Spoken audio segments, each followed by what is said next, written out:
పాను ఇంటికి పోయి ఫలానా భార్య అట్టుంది కానీ పోయి పిలుసారు అని చెప్పిండు. పనివాడిని పంపించు. పతనం ప్రారంభమైంది. ఎక్కడ ఉండాలి నువ్వు? నేను ఎందుకు పిలిచాడు దేవుడు? యుద్ధం చేయడానికి. అది రాజులు యుద్ధం చేసే సమయం అంట. యాకోబు ఎక్కడుండో? షేకెములో నిలబడిపోయిండు. అది ప్రార్థనా స్థలం కాదు, అది బలిపీఠం కట్టే స్థలం కాదు, అది దేవుడు నివాసం ఉండే స్థలం కాదు, అది దేవుడు వాగ్దానం చేసి మాట్లాడే స్థలం కాదు. నువ్వు లేచి బేతేల్లో నివసించాలి. నివసించమంటాడు దేవుడు యాకోబుని. ఆదాములతో కూడా నీవు నేను సల్లబోట, నేను నీతో మాట్లాడదాం అనుకున్న స్థలంలో నువ్వు లేవు. అమ్మా ఇటునమ్మాయి, నువ్వు ఆడిపోయావు. ఎక్కడున్నావు అంటున్నావంటే నువ్వు ఇక్కడ లేవు. అమ్మా నాకెళ్ళి ఉన్నమ్మాయి, ఎక్కడున్నావు అంటున్నావంటే నువ్వు ఇక్కడ లేవు.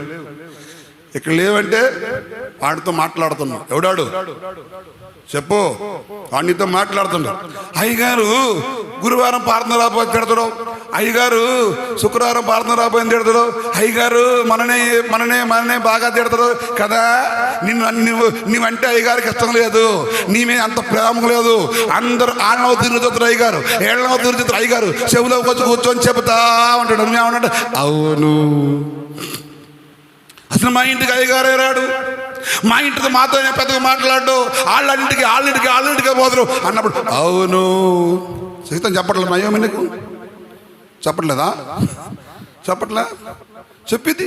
అయ్యగారి ప్రతిపాదన ఎక్కువ, అయ్యగారి ప్రక్షపాద ద్వారంలో నడుతుండో వాళ్ళని బాగా ప్రేమితులు వాళ్ళే. నువ్వు ఎక్కడ లేవు. అందుకని వాడు నీతో మాట్లాడు. ఎక్కడుంటే వాక్యం మాట్లాడుద్ది, ఎక్కడుంటే నీ బ్రతుకును మార్చుద్ది, ఎక్కడుంటే నీ ఆలోచన మార్చుద్ది, ఎక్కడుంటే నీ తలంపును మార్చుద్ది, ఎక్కడుంటే దర్శనం ఏంటో బయలుపరుచుద్ది.